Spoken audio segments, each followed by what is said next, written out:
Game Connect.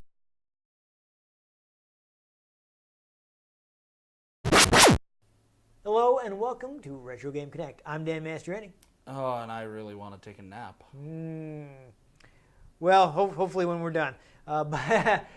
So we're going to be playing a port of a sequel to a video game based on a board game set in the universe of a sci-fi spin-off of a role-playing war game. Got all that? Okay, because what we are playing is Space Hulk: Vengeance of the Blood Angels for Sega Saturn. Yeah, so this is one of two ports of the game. There's also a PlayStation 1 version. The original version was on the 3DO. Vengeance of the Blood Angels sounds like a 90s hardcore band album. Yeah, well, I'm not super up on this fiction, I guess is the word I should use. Warhammer 40K, Warhammer 40,000. Most people just say 40K. I'm not really up on it, but I get the impression it's pretty grimdark. So Vengeance of the Blood Angels is very on-brand. Yeah, but basically, the sequel is pretty similar to what the original PC game was. I think it was DOS and Amiga a couple years before this came out. Weirdly enough, Space Hulk sounds like a Dio-era Black Sabbath song. You never know. We'll have to check the back catalog. No, I haven't seen it on there. Yeah. Because I have that entire catalog. I'm making a joke. Anyhow, so it was a little difficult to research this, but it was, first off, we should probably establish what is Warhammer. It is a hammer that you use for war. Yes, exactly. But basically, they call it a role-playing war game. What it was is the company Games Workshop, who you can see their logo right here in the box. They had a sister company called Citadel, which made models. And at some point, the founders of Games Workshop, 2 out of 3 of them left, and left the guy who was also in charge of Citadel, in charge of Games Workshop. So they kind of brought the businesses more together from that point. And they were like, what if we got a bunch of nerds to paint models? Yes, pretty much. Basically, what was happening is, Dungeons and Dragons was the big thing in the early 80s. It was really hot at that time.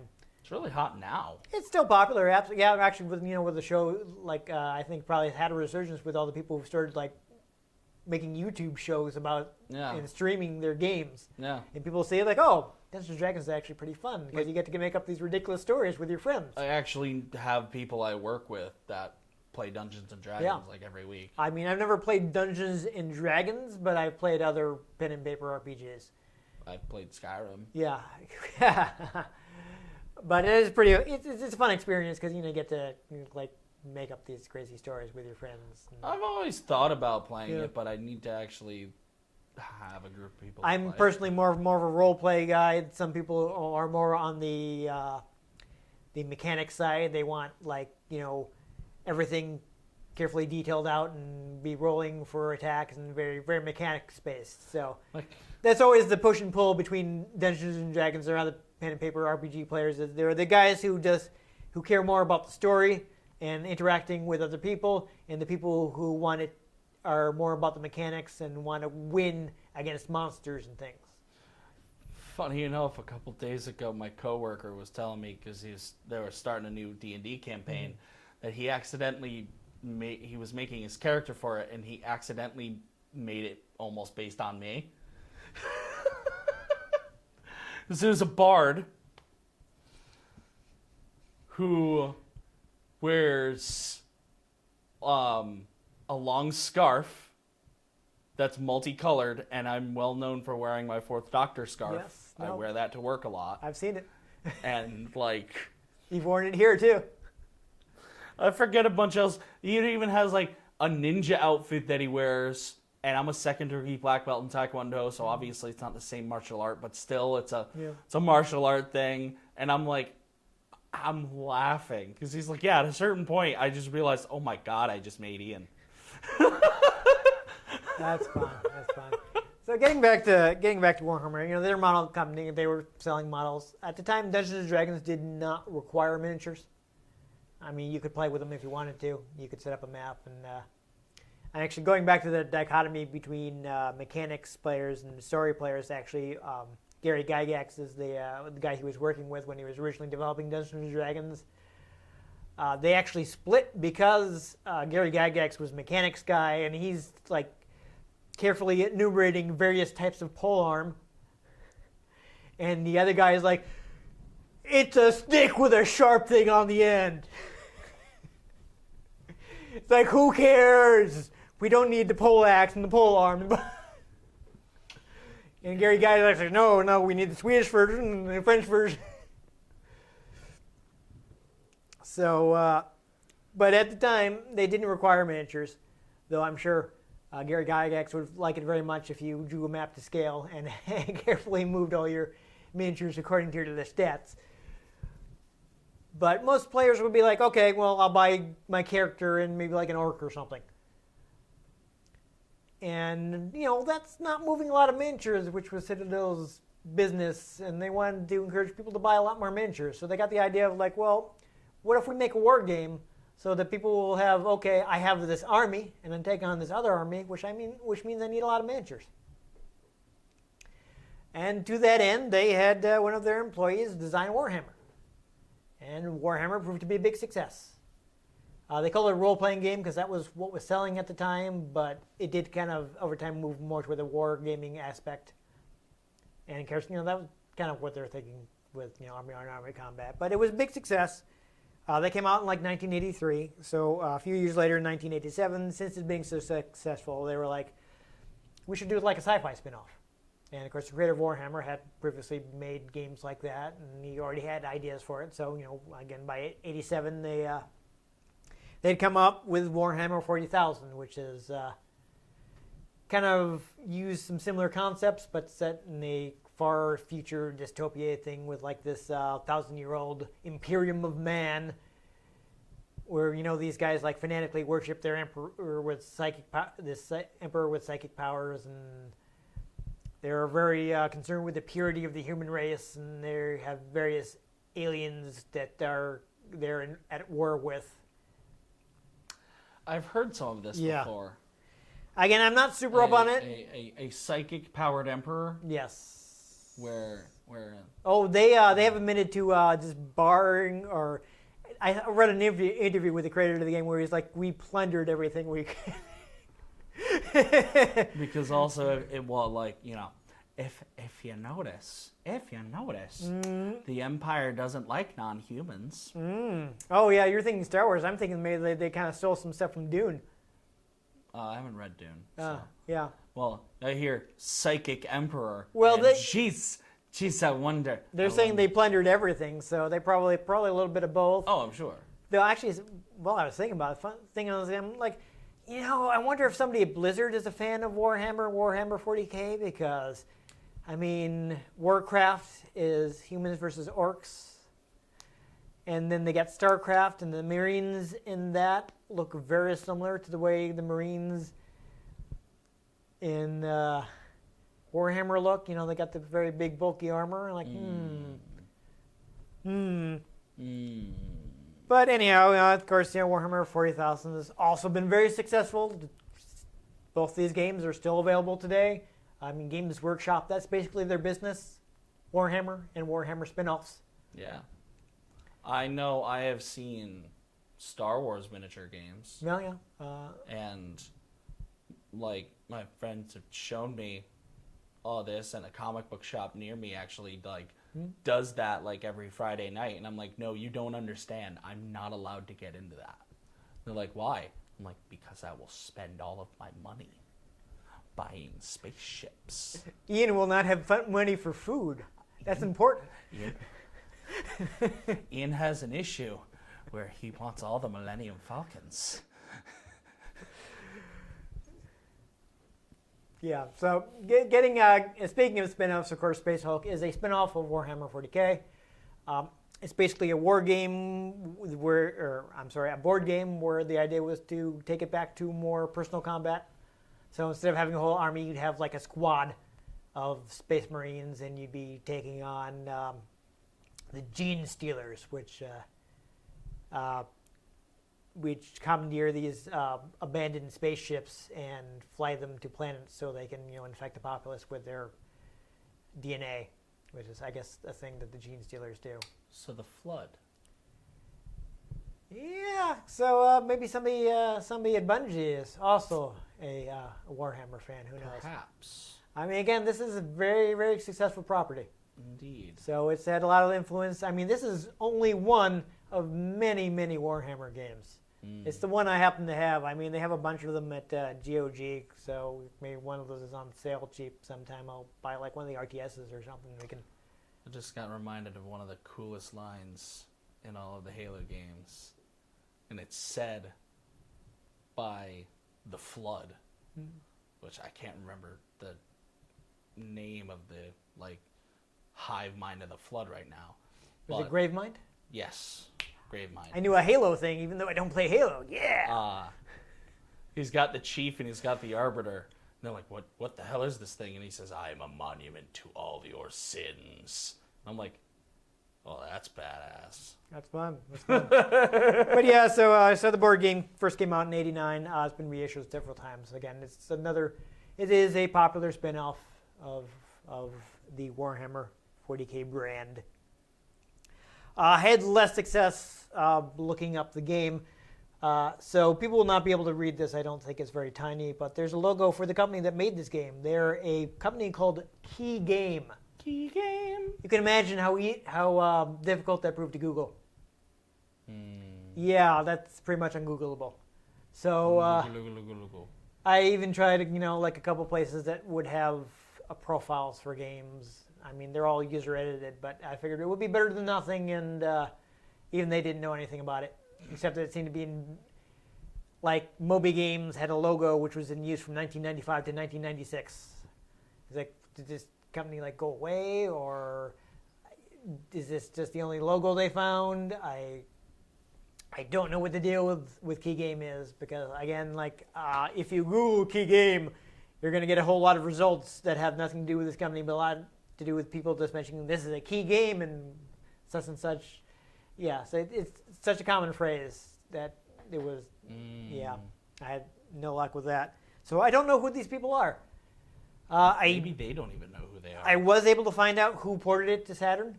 It was a company called Chrysalis Software. I'm not going to worry about spelling that. They spell it a funky way, but it's on the title. Are they Butterfly Software now? No, they're out of business now. Dead Butterfly Software. Yeah, it is. It's on the title screen, so people will see how it is spelled instead of me sitting here and spelling it for you. I mean, chrysalis is already a weird word. Yes, but I was able to find out that they were a British developer, founded as Tech Software, TEQUE, in 1987. So they were around for a while. They lasted until early 2000s. So there we go. So I had some idea who they are anyway. So that's about it. But again, this is a very popular franchise to base games on. So we're happy to be playing one, which is a very interesting type of game, as we will see when we start playing it right now.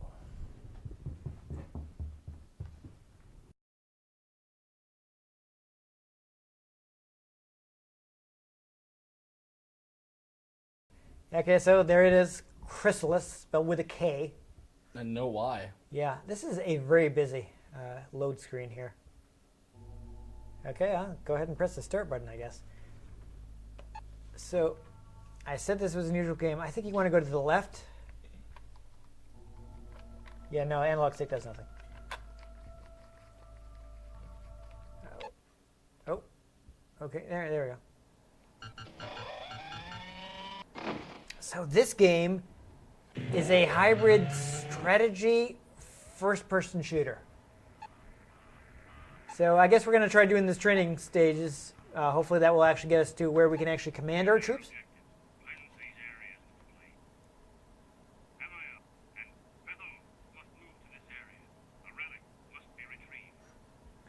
I hope you caught some of that. So I think we have to kill everything in the red areas, then move to the X's at the end. And retrieve something. I like that there are no subtitles. Purge and retrieve. I didn't see any options. Did you? No. Okay. Unfortunately, a lot of games of this era did not have subtitles. So yeah, we can move around. We got two guys. Did you see the control for bringing up the command screen? There it goes. Okay, so That's the I map. think you can tell.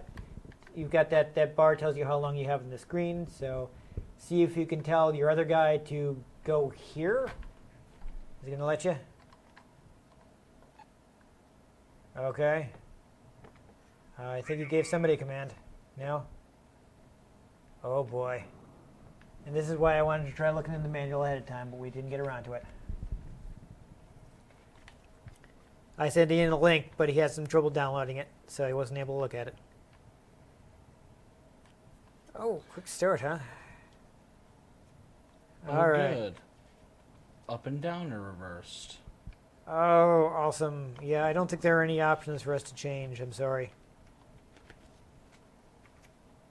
Oh, wait, no, there are options. But it doesn't look like there are any options for inverting controls, and there are no options for subtitles. So it looks like you're getting close. I'm going to try to find out how you can get your buddy to come in so he can help you out. Interesting. Here's the quick start thing, which I think will, yes, purge and retrieve. That's what we're doing, right?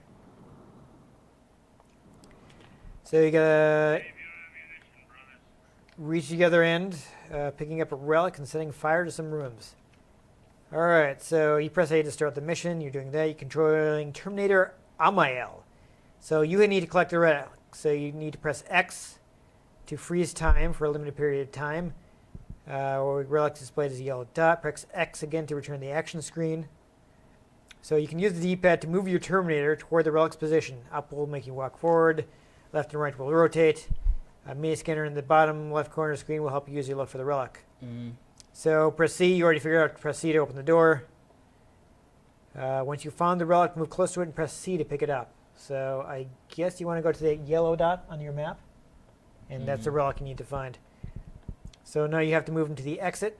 So from that, you go to the tactical operations screen. You press X.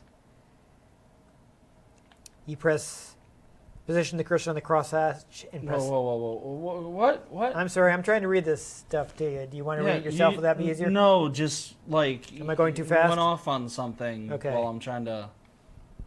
So while you're walking to that, I will tell you that the next thing you have to do is bring up the tactical screen with X. You want to move to once you've grabbed that, you move to the exit and press A, and that'll give him an order to advance there. So as soon as he resumes, you'll start walking to that point. And you'll know that the order has been issued when the number 2 appears in the Terminator's order panel on the top right. So did you pick up the relic? I did. Okay, so press A on those X's. Okay, good. So once you go back, you'll start walking. So press C to switch to Bethor. Maybe you have to do it from the X screen. Yeah, there we go. So now you're going to use him. Whoa. Oh, no, don't waste that. Careful. Oh, boy. Oh, you're burning yourself to death. Oh, get out of there. Oh, dear. Well, that was awkward. So actually, you can use the tactical thing to order him to go to the screens.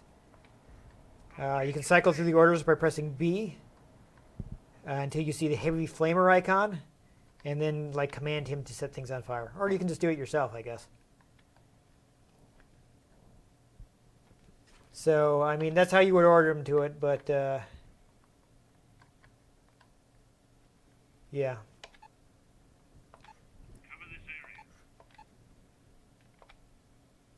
I mean, if you want to just do it manually, that seems to be working for you. It might save a little time. that? That's not the relic, is it? You picked it up, right? No. Oh. Well, no, I did pick it up. Okay. I don't know what that is. Okay, so the objective met. So I guess you can leave. No, wait, no, I no, still sorry, have just another that one one to get. objective. Okay. I'm gonna. There was another relic. Oops. Oh well. Either that or Well, you that one dropped it. just no, I don't know. That one just spawned. Wasn't there before. Interesting. Well, whatever that was, you picked it up. So there we go. We're doing things. Things are happening. So now we just need to leave. If you don't want to bother walking them there by yourself, you can command them from the menu. Wanted to make sure I went around the burning room. Yeah, that's fair.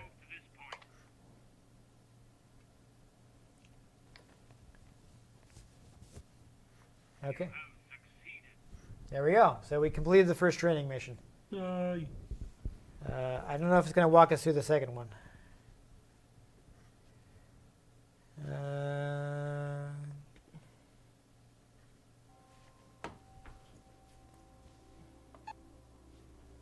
Okay. Close the doors. Okay. Yes. I will tell you, if you get up into close combat, you can parry with the B button. That's normally your secondary weapon. And I think you can actually fail some missions by running out of ammo that you need, so be careful. Oh, yeah, so you're in trouble now. Oh, he just killed you. So this is not an easy game.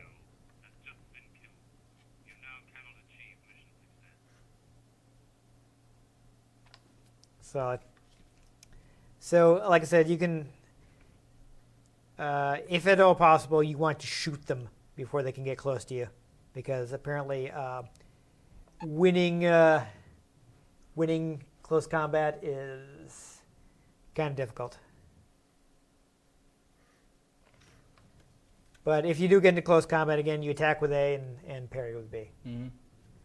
Honestly, when I was testing out the game to make sure it worked, and I had no idea what I was doing, I kind of just mashed on the A button. Yes, there you go. All right. All right. So okay, looks like they're. It's also a radar. Yeah, he's gonna come right at you. So that's good. All right. So you might be able to command that guy to watch your back. If you, hit C to switch to Bethor. See if you can find a command to have him like cover you.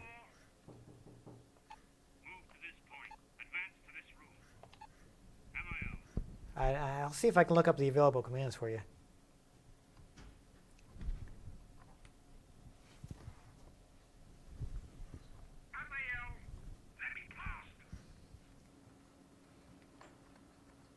Okay. Well, I guess you have to seal those doors with is that with the C button? Did you say point? Yeah, it said point sealed. So there you go. All right. There does seem to be a. Here we go.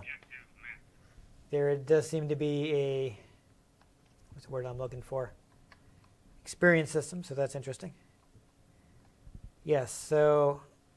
Here we go. So if you want that guy to watch your back, you want that icon. There's a follow icon. Okay, how do I do it? So hit C to switch to him. Yeah. Hit the B button until you get that icon. And then click on your other guy.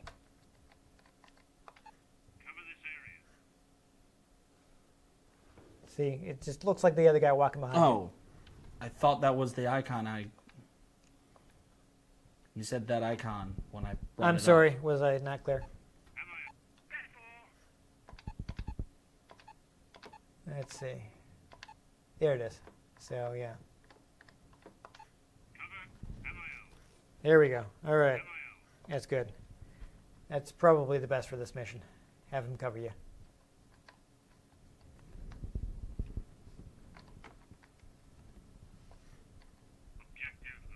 So we'll finish this up.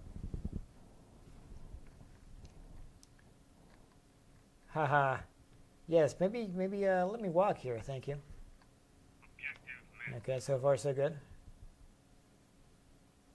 Is he blocking you in? That's okay. No, he's letting you move. He's just slow to move. That would be exciting.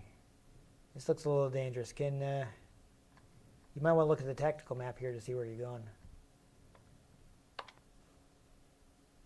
Just going straight. Okay. Well, I guess you want to...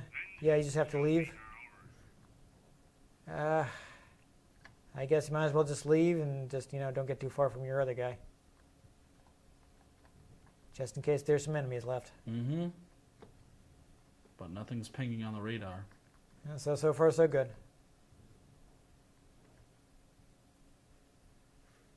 Proceed with care, brothers. All right. And as soon as he gets there, you're good to go. Oh, okay. He's not gonna come any closer. So just yeah, switch to him and just walk over, or you can do that, whatever.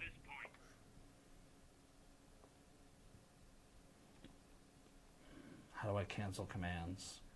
Jeez, I'm not sure. Awkward. So you just... Yeah, why don't you just switch to him and walk him? Oh, well, never mind. That's got it. You can cover directions. So you can actually have guys like sit there and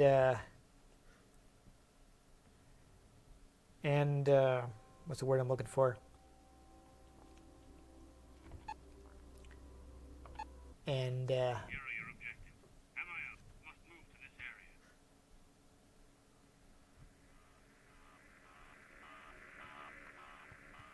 that's it then. Just move to that area. Yes, I'm guessing there are going to be a bunch of enemies.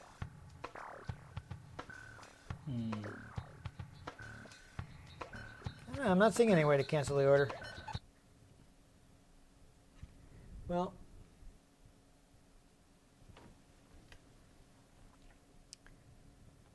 yeah, I don't know. All right, so let's I guess we'll finish this mission and then we'll I'm all by myself. ah. All right, so yeah, so this one isn't even going to show us any commands. It looks like they had a tournament going.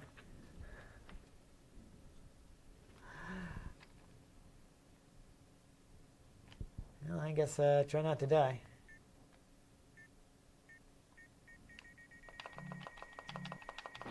Oh. All right. I don't know if you want to try again or if you just want to... I'm waiting for it to load. Yeah, there's a lot of loading.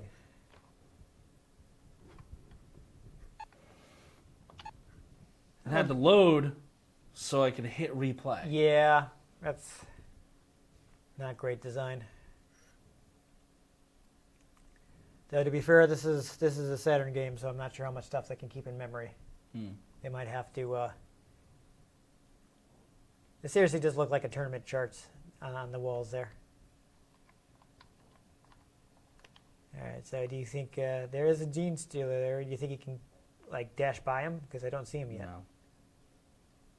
They are faster than you, but if he doesn't know you're there, you might be able to... Oh, is it just the one? I'm guessing those red spots are insertion points. Yeah, maybe. I don't know. I mean, if there's only one right now, I guess we can try making a break for the...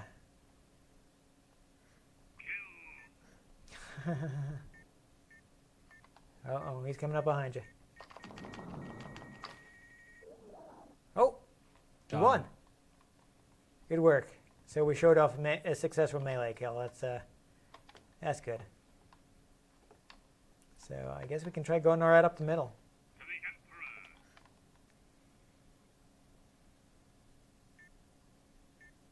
Emperor. You're picking up something, but always behind you. It won't let me turn. It Ah, literally wouldn't let me turn. you almost made it. It literally wouldn't Okay. let me I turn. mean, I can look. I don't think there's a quick turn though. No, there isn't. But Yeah. I went to turn and it stopped turning. Like I ran into the wall. Awkward.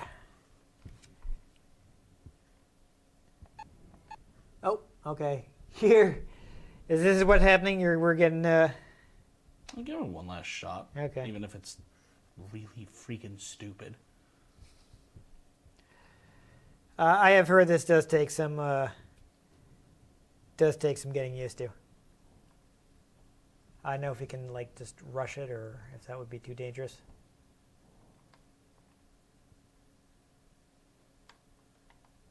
Nothing's spawned yet. I do like he's like kill. Right, nothing's come up in your radar. Always behind you, but yeah. Got it. Okay, there you go. I mean, there's a lot more to it. I don't want to try getting any more complicated than it already is, because the fact that you can try to turn on a hallway and not turn is already annoying enough. Yeah, so there's definitely a lot of... Oh, we got a nice little results screen. There we go. It only took you 40 seconds. I don't know what that mission rating is out of, so I don't know if that's good. Well, whatever. I think it'll be difficult for us to show off anything else, so we can stop here.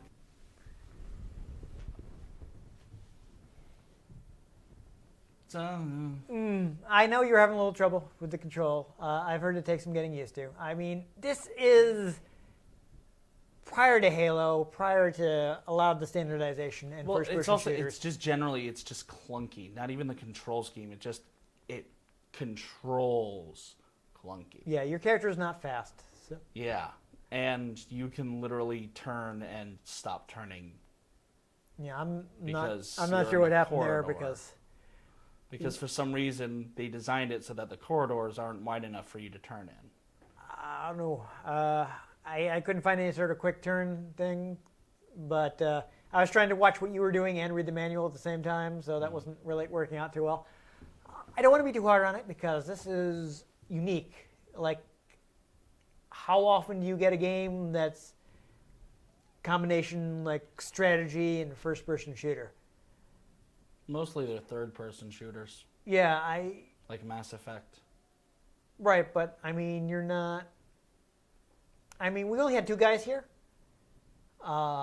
Later on in the game, you'll get like a full party of people in other stages. You know, we just did the simple training missions because we wanted to get right to being able to command people. Like in the campaign, you can't command people right away. So we wouldn't have been able to show that off if we'd done the campaign, even though the campaign actually starts you off with like a full squad of 4 people. Oh, Star Wars Republic Commando. Okay, there you go. First-person shooter where you can command a squad. But this one has like an overhead, and you can give people very specific commands. I mean, you can in that too. Yeah, There's just no overhead. But that was, like a decade later. Yeah. So, well, not quite, but at least 5 or 6 years later. So it's on the original Xbox. Yeah. I mean, this was trying something new, so I'll give it credit for that. And I mean, if you get the hang of it, a lot of people have said like, yeah, it's hard to get the hang of. You'll hit a point where it's really hard, but once you figure out what you're doing, then you have like an interesting challenge of how do I position my guys.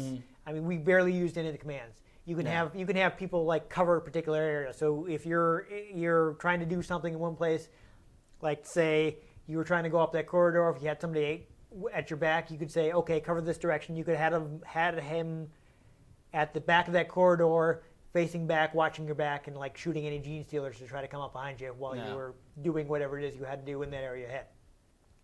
You can spread out your team. You can have guys like do a pincer maneuver. There are a lot of tactical possibilities in the game, but you're also having to do this in real time while playing the game in first-person shooter mode. So it's not something you're going to pick up in 5 minutes. Yeah. So again, I don't want to criticize it too harshly because we didn't really have time to get to grips with all the complexity of the game. Yeah. And this is early enough also that they weren't having interactive tutorials. If you're actually really bothering to want to try to play the game, you can play it. Yeah, there is a good amount of content too. It actually has all the missions from the home computer original. Plus, it has a bunch of missions from the board game, which have been like transferred into the game. and it's got a full brand new campaign of its own. So there's a decent amount of content. So if this is something that floats your boat, you can spend some time with it. Yeah. So I do think it's interesting. I don't know how much I would play it myself because it might be kind of stressful for me. But for people that want that kind of challenge, I definitely think it could be interesting. So again, I want to give them credit for trying something new. Yeah. That you don't really see a lot of. I mean, it has kind of come back in squad-based shooters, but those are all like you're placing commands in real time while you're playing, and they're all generally pretty basic. And there's only so much you can tell them to do because it has to be all within sight. You can't like delegate someone to loop around behind on this alternate path and attack the enemy from behind. Yeah. I can't think of any games that let you do that. The squad commands in Republic Commando are decently deep, but they're not quite that. Yeah, like you don't have an overhead map view that'll let you but order them from a greater distance. But you do have you look at an area that's like, oh, that's obviously a sniper setup. Okay, you click that and someone sets up as a sniper. But there's also, like form up commands. Yeah. There's general commands and then there's like specific commands. So you see some of this, but you don't get the full tactical possibility of like having the map and being able to split your forces. Yeah. So I like that. Though actually, I think one other game that may let you do that, Full Spectrum Warrior might have been like that. But that one might have been purely strategy. I'm not sure. Because that's something I remember being reviewed, but I never played it myself. So I'm just trying to think of other games to do that. But this is, I mean, again, I do like that aspect that you've got that much tactical control and you can split your guys and have guys watching your back, covering you or covering specific points, or like completing their own objectives while you're taking control of this one guy to do things that you think the AI will screw up. So that is interesting. So, but because it's new, again, it is, like you said, it's clunky. Kind of clunky. I mean, they're working with digital controls at this time, so you don't have twin sticks. Yeah. I mean, even the PlayStation version at that time, they couldn't rely on people having the DualShock. I'm not sure if it was even out when this game came out. I can never remember how far into the PlayStation's life it was before the DualShock came out. My PlayStation came with it. Yes, but you also were born in 1994, so by the time you were getting a PlayStation, it would have been pretty late in the system's lifespan. I mean, what did you get, like 98, 99? Like I remember. I'm just saying. All I know is it came with a DualShock. Yeah. I mean, I bought a PlayStation, I think, in 99, and then they came with DualShocks, but when it first came out, you had the digital controllers. Yeah. I mean, people remember I've come in here with like 2 digital controllers and no DualShock because I never actually owned one. So you couldn't rely on that, so you had to be just like, what can we do with these digital buttons? Which is why it has a shifting to make your character turn more slowly if you need more precision. So for what it is, I think it's, again, on the platforms, this started out as a 3DO game. Yeah, it's interesting. I definitely think it's interesting. I don't think I would want to put the time into it, but... But I think it is something that a certain type of player will enjoy and will enjoy putting the time into. So, again, like, we couldn't really get a good look at it. No. But I think there is potential there, and I think it's interesting. So I think people should consider it and see if it's something they like, if they can find a copy for a good price. Because, actually, no, I am reminded that the original PC game did get a remake. Oh. So people may also want to check that out. I think that's available on Steam. There you go. So that's another option for people who thinks that this might be something they'd be interested in. You can play it with updated controls. I'm not sure how it turned out. I didn't really look into it, but check the reviews. See if that's an option that you may enjoy. Mayhaps. And if not, really, if you just like the Warhammer setting, guess what? They made a whole lot of those games. Yeah. There's actually, even just on Space Hulk, there's a Space Hulk that is just a plain old turn-based strategy game that's more directly based on the board game and designed to play pretty much like that, but digitally. Mm-hmm. So you got lots of options for Warhammer games. They've made Indeed. RTSs, they've made straight up first person shooters, they made third person games. It's crazy how many licensed Warhammer games there are. There are Warhammer and several. Warhammer 40k. There are tons of them. I mean, maybe at some point I will get a deal on something else in the franchise and we'll take a look at it. Or, if people tell us in the comments that they want us to look at a specific Warhammer 40 or Warhammer 40k game, I can look into acquiring it cheaply and playing it on the show. But, if people just don't bother commenting, then I don't know that you want to see it. So, keep that in mind. Anyhow, though, if you enjoyed us serving the Imperium of Man, make sure you give this episode a like. If you want to catch future episodes, in which maybe our characters aren't quite so racist, make sure you subscribe to our channel. I've been Dan Mastriani. You can catch me on Twitter at NewTechCola. I'm Ian Butterfield. You can find me on Twitter at ENG Butterfield. You can find the show at RetroGamesCNCT, Facebook.com/RetroGameConnect, and RetroGameConnect.tumblr.com. Let us know what you thought of the games we played. Let us know if there are any games you'd like us to play. If we can get our hands on them, we might just play them. Or we might just command them to the red X's. Yes.